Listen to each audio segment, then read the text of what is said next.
Welcome to the Red Story. Subscribe and like it if you like it because I like it. Kathy was being very chatty and sticking close to me. She was asking me to help her with little things and being extra friendly. I kept an eye on Emily but tried not to be too obvious. Finally, the sun was down and there was only a slight bit of moonlight. There was an ongoing argument about what we were going to do the rest of the evening, and it looked like ghost stories were winning by a slight margin. All of a sudden, I noticed that Emily was gone and Kathy was very close by my side. She was making a great effort to keep me engaged in conversation, but my mind was elsewhere. I finally excused myself to go to the cabin for the video camera. Since it was in the opposite direction from the lake, Kathy didn't seem too concerned. It was too dark to take any video, so I didn't bother to get the camera. I grabbed 2 cans of charcoal lighters and some wooden matches. By going behind the cabins, I was able to dash down the slope to the beach without Kathy seeing me. There was just enough moonlight to keep me from stumbling. As I got closer, I got quieter. I could make out 2 figures in the water. On the grassy area near the beach was a blanket. Emily and Dan had left their clothing and underwear on the blanket along with 2 towels. I carefully lifted all 4 corners of the blanket and walked over to the fire pit. I emptied 1 can of charcoal lighter on the wood and then placed the blanket on top, adding more lighter fluid. With a quick flick, I lit the matches and threw them on the pile. I jumped back as the pile of wood erupted in flames. That was the signal. Sarah and Jake jumped up and started yelling, "Marshmallow roast, everybody to the bonfire." All the kids started running down the hill to the fire pit. I looked over to the water and saw Emily. The light from the fire was reflecting off Emily and Dan's eyes as they stared at the crowd descending on them. I could see Kathy at the top of the hill, looking horrified. The kids were quickly spread around the fire. Jake handed out sticks and Sarah had the marshmallows. Emily was trying to hide along the side of the dock as I slowly walked over. I looked at her lover. "Hi, Dan. I'm John, Emily's husband. Nice to finally meet you." He seemed flustered and didn't say anything. "Emily, can I help you up the ladder so you can join your children around the campfire?" "No, damn it. Just go over to the blanket and get our towels." "Sorry, honey. I'm afraid I used the blanket, towels, and clothing to start the fire. A great fire, isn't it?" "No, John, no. Why the hell did you do that? How are we going to get out of the water?" "I'm sure Kathy will be more than happy to help you. I'm going home." Kathy passed me on the dock as I was leaving. I got my jacket and the audio tape out of the cabin. Using the valve stem tool from the dirt bike tool bag, I removed the 4 valve stems from Emily's SUV. She wouldn't be able to get them fixed until the next day. I took a pair of pliers and tried to open the petcock on Dan's Durango, but I couldn't budge it. I ended up hitting it 3 times until it just broke off. The Dodge wasn't locked, so I reached inside and took his registration out of the glove box. I realized that Emily could just take one of her sister's cars, but I figured she would wait to get her own. I turned my cell phone off and left the campsite on the dirt bike for the highway. It was a long way on an uncomfortable vehicle. I didn't get very far because I had to stop and refuel, as well as mix the gas and oil. At least it was late, and the roads were not too crowded. A green Durango passed me at a good clip, and I noticed some white vapors coming from underneath it. About 10 miles further down the road, it was pulled over. Dan was leaning under the hood trying to figure out what the problem was. I went flying by unnoticed and headed for the next gas station. A bigger gas tank would have helped. I grabbed a cup of coffee after filling up and pulled the Durango registration out of my pocket. Dan lived in Pottsville, which meant I could cut over right now and be there in less than an hour. Of course, after I got there, I had to find the address. That took another hour. He lived in a modest frame house just south of town. I couldn't tell if he owned it or rented it. Anyhow, I figured he wouldn't be home for a while, so I broke a kitchen door window and let myself in. Dan had a little computer area set up in his bedroom. I found a nut driver in the desk drawer and took the side off the CPU. After removing the hard drive, I looked around for anything else that might be interesting. There was a CD album on the desk that contained about 20 discs. I grabbed it and the hard drive and left. Less than 2 hours later, including another gas stop, I was home. It was at a time like this that I was glad my pickup had a king cab. I was able to get my clothes PC'd and some household items behind the seat. I gathered up a bunch of personal papers and documents and went to a motel on the other side of town. It was 3 a.m. and I had to get some sleep because tomorrow would be a busy day. As tired as I was still up early. It took me a while to tap into Dan's hard drive, but I eventually got it. Dan appeared to have saved all the emails that he and Emily had written to each other. Most of them were saved in his documents file, but many were still in his mail. I started to read them but didn't have that much time. It would have taken me all day to go through them all. I glanced at a few here and there to get an idea of what was going on. They were definitely having an affair, but the emails weren't filthy. I didn't find any place where they said anything derogatory about me. On the contrary, there were several remarks that indicated just the opposite. Emily had commented on the great job I did putting in new kitchen cabinets, and Dan replied that he wished he were as handy as I was. It was a little odd. Here were two people cheating on me, but they weren't dumping on me in any way. I was confused. The CDs were another confusing story. There were no pornographic pictures.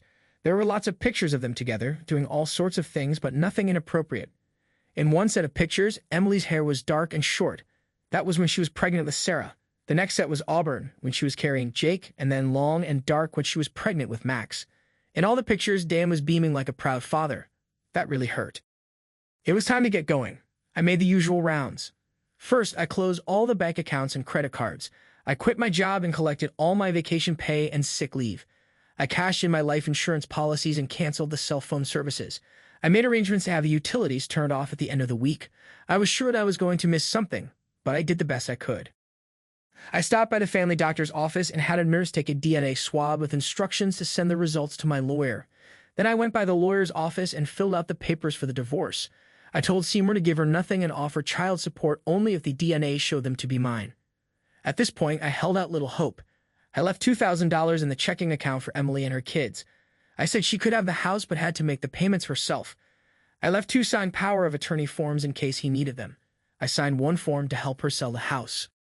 Yuba City was a long way from Reading. I had enough money to support myself for a long time, but I knew I had to start working to keep from going nuts.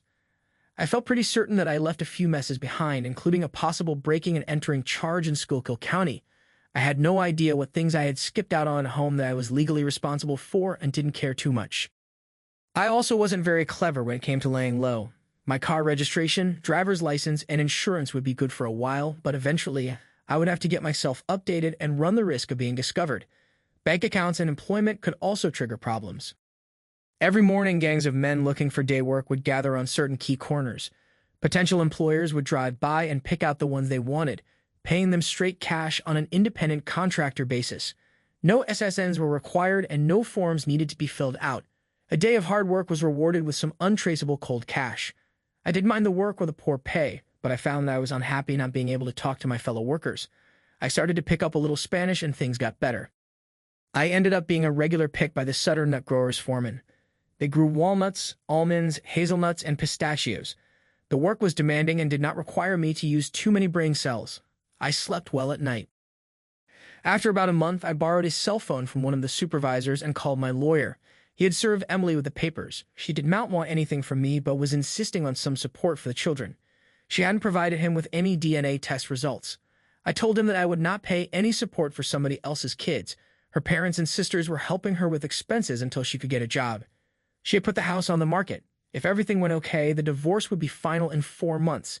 Dan Thompson had not turned in a report to the Schuylkill County Police. I guess I didn't have to hide anymore. I spent my evenings reading the emails and looking at the CD pictures. About 4 years ago, Emily and Kathy took a weekend cruise to Nassau. Emily spent the cruise with Dan Thompson, and Kathy was with another fellow, not George, her husband. I was able to find out from the emails that his name was Richard Witt. It was not a pleasant set of pictures to look at. From the pictures, it became apparent that Emily and Dan shared a cabin. I had loved Emily and would do anything for her. I had a hard time accepting all the new information that I was finding. How could I have been so stupid? Sutter Nut Growers had 2 big tree shakers. One of them was broken when I started working there, and today the second one broke. The company had to get a serviceman to come up from Sacramento to fix them. They were going to cut the workday short and send everybody home, so I asked the supervisor if I could look at it. It only took about an hour for me to get it up and running. All my coworkers were happy because they got to finish out the work shift. I spent the rest of the day working on the second shaker and finally got it running around 7 that night. Everyone else had left earlier, so the supervisor, John Foreman, offered to give me a ride home. On the way to the house, he offered me a regular full-time job as an equipment repairman, which I immediately accepted. About a month later, I came home from work and found a budget rental car in my driveway. George Mitchell, Kathy's husband, had found me. He was sitting on the front porch and gave me a half smile as I walked up to the house. I wasn't really happy to see him, but I tried to be congenial. "How long have you been waiting, George?" "About 2 hours. I could use a cold beer if you have any." I got us both a Foster's, and we sat down at opposite sides of the Formica kitchen table. "What would be important enough for you to fly almost 50,000 miles to see me, George?" Emily asked me to come, and her parents sprang for the cost of the tickets. Okay, let's get started. First of all, what are you trying to accomplish? I spent the whole flight out here trying to come up with the right way to approach this. Let me tell you something not too many people know about concerning Kathy and me. Does it concern Richard Witt? Yes, I guess it wasn't as big a secret as we hoped. I just smiled. John, all three of the Spencer girls, Emily, Kathy, and Cora, wanted big families. It was important to them, and it was very important to their parents. We were married for 2 years and had no luck. The tests showed that the problem was mine. I was shooting blanks and Kathy was fine. We didn't want to adopt, and we couldn't afford the artificial procedures. It took a long time, but we finally agreed that we would try and find someone else to get Kathy pregnant. I realized that it sounds bizarre, but we gave it a lot of thought. Richard was a friend from high school. Kathy had dated him and had been intimate with him prior to meeting me. He was one of the ushers at our wedding. I liked Richard, so Kathy and I met with him to explain the problem. He was reluctant at first and only agreed to do it with some concessions. Concessions? I asked. Richard said he would get Kathy pregnant as many times as we wanted, but he wanted to be able to get together with her once a month and 1 weekend a year. On those terms, he was willing to help until he found a wife of his own. All 4 of our kids are Richard's. About 3 years ago, I was best man at his wedding, and he has not seen Kathy since. Just how does that relate to Emily and me?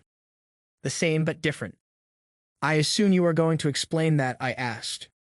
Emily and Dan Thompson had been sweethearts since junior high school. They had their whole life together planned out except for one problem. Dan had a water skiing accident right after they finished high school. He could still have intimate relations, but he could not father any children. Emily was devastated. The most important thing in her life was going to be her children. Dan convinced Emily that she should marry so that she could have her family, and that they would remain close friends. You mean secret lovers, I replied. That's a crude way to put it, John, but I guess the answer is yes. I was listening very closely to what George was saying. Some of it sounded like the truth, but most of it was questionable. I decided to let him talk some more. Emily finally agreed to it, but asked Dan to find her a husband. He didn't want anyone in the Pottsville area, so he looked up a friend he had in reading, David Lippman. I believe you worked on some of David's fuel oil trucks. Yeah, Dave seemed to be an all-right fellow. Well, they narrowed the search down to 3 guys and Emily picked you. She pursued you, got you to marry her, and let you think it was your idea. You gave her a good home and a happy marriage along with 3 beautiful kids. She tried to be a loving wife to you while still maintaining a relationship with Dan. As the years went by, she grew closer to you and was seeing less and less of Dan. She and Kathy both tried to fix Dan up with other girls, but he loved Emily and wanted to keep his relationship with her. George reached into his coat pocket and slid an envelope across the table. Inside was a DNA report. The letterhead read Schuylkill Scientific Labs.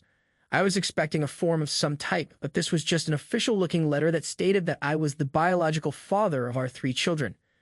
I looked at the report and looked at George. He said nothing. Is that it, George? I asked. Well, Emily broke off all contact with Dan right after you left. She made the decision that it was better for her and the children. She hoped that with Dan out of her life for good, you would reconsider the divorce and come home. I got 2 more beers. I didn't say anything, but just sat there and stared at the paper. I couldn't believe that this guy had taken a plane all the way across the county to feed me this story. There might have been a small piece of the truth somewhere, but I couldn't pick it out. I never did understand why Emily married me, and even after listening to George's tale, it wasn't any clearer. What time is your plane back, George? I have to be at the Sacramento terminal by 8. I'll have just enough time to drive down there and get the rental car checked back in. I really appreciate you coming all the way out here to explain things to me, George.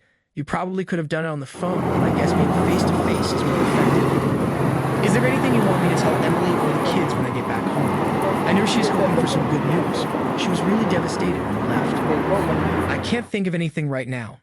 Give them my best and tell them I'll be thinking about them, I replied.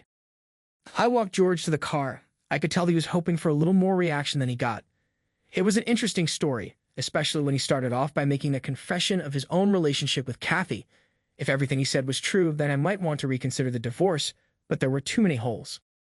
I felt a lot of affection for Emily. We had a lot of great years together, and I'd always considered us to be a team. Her apparent betrayal left me heartbroken. I would like to mend it if I could. I was looking for more information and more answers, and I wanted them to explain and improve things. I still couldn't believe that George flew all the way out here for a 30-minute conversation. The next day, I called my lawyer. Seymour, this is John Carson out in California. I don't hear from you often enough, John. What do you need? First of all, did you ever get any official results back on the DNA paternity tests? John, I didn't get a thing. I asked Emily 3 different times, and she promised each time, but I still have nothing. I told her I would pay for the testing, but I don't think it made a difference. Emily's brother-in-law gave me a letter from the Schuylkill Scientific Labs in Pottsville that indicates that I am the father. Did you give them anything from my tests that they could use as a standard? Never heard of the lab, and I still have your results here in the office.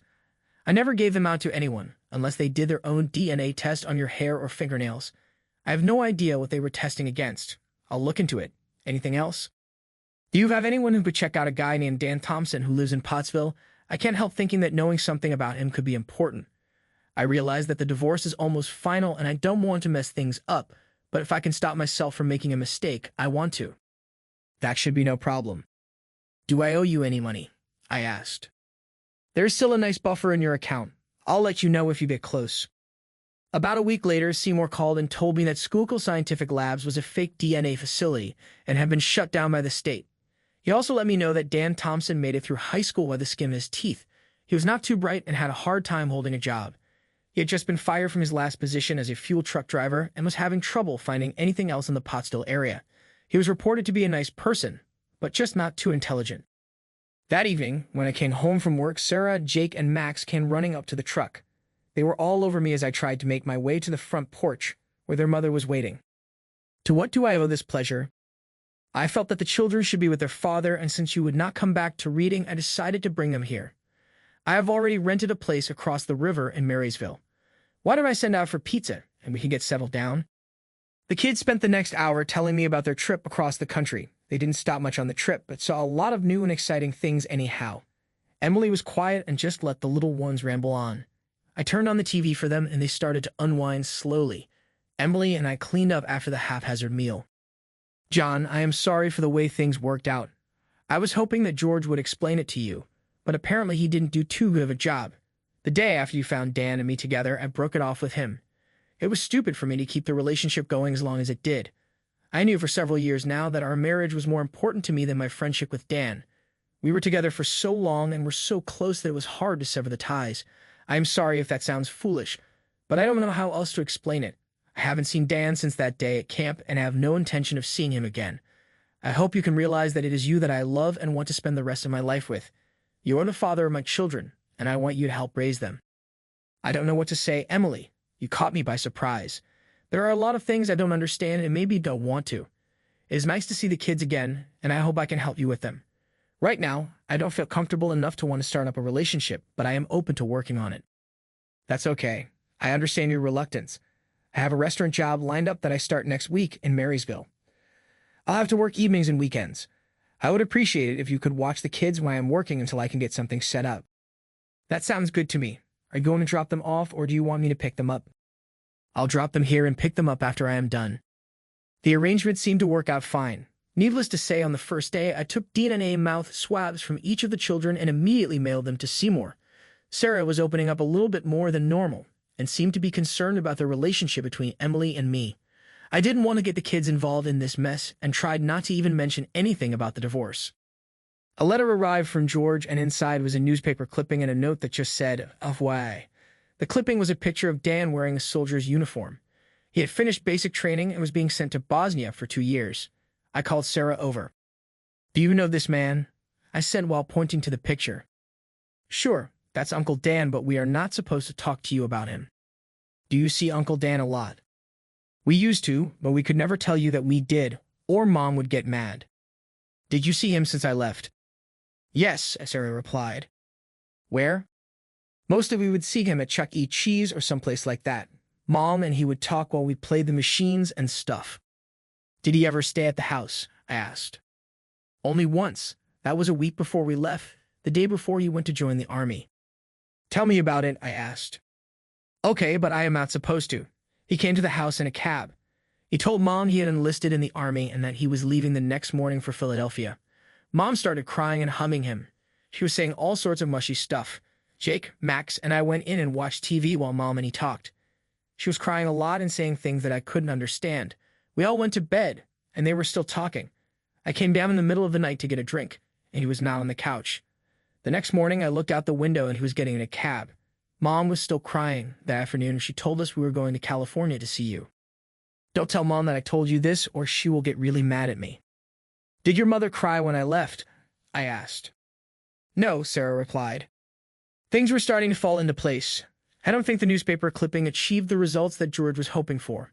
I was looking forward to some way of getting back together with Emily, but now I had doubts. I would have loved to confront her with all the information I had and let her explain some things, but I couldn't force myself to do it. I guess I was too much of a coward to start an argument about fidelity with a woman that I loved. I had no reason to believe that Sarah had lied to me, or what she told me contradicted what George and Emily both had said. It seemed pretty obvious who was lying. I did what cowards always do. I was sitting in the Seattle airport when my cell phone rang. Dad, this is Sarah. Where are you? I am in the Seattle airport, sweetie. When are you coming home? Sarah asked. Not for about 10 months. I had to sign a contract to get this job, and I will be busy for a long time. Mom is really mad at me for telling you about Uncle Dan. We are leaving to go back to Reading as soon as she gets her final paycheck from the restaurant. I think she is mad at you too. Sarah, I am sorry if I got you in any trouble with your mother. Just remember you didn't do anything wrong. None of this is your fault, and don't forget that. I am going to miss you. Jake and Max will too. I am sorry you had to go, but I think I understand. I love you, honey, and tell Jake and Max I love them too. After Sarah hung up, I called Seymour. The DNA results were back. None of the kids were mine. It was another lie from George and Emily. The divorce would be final in 2 weeks. I told Seymour that I would be sending support money for the kids as long as there were no further problems. He agreed to handle it for me. It's cold as hell in Prumo Bay, but at least the knife wound in my back is healing.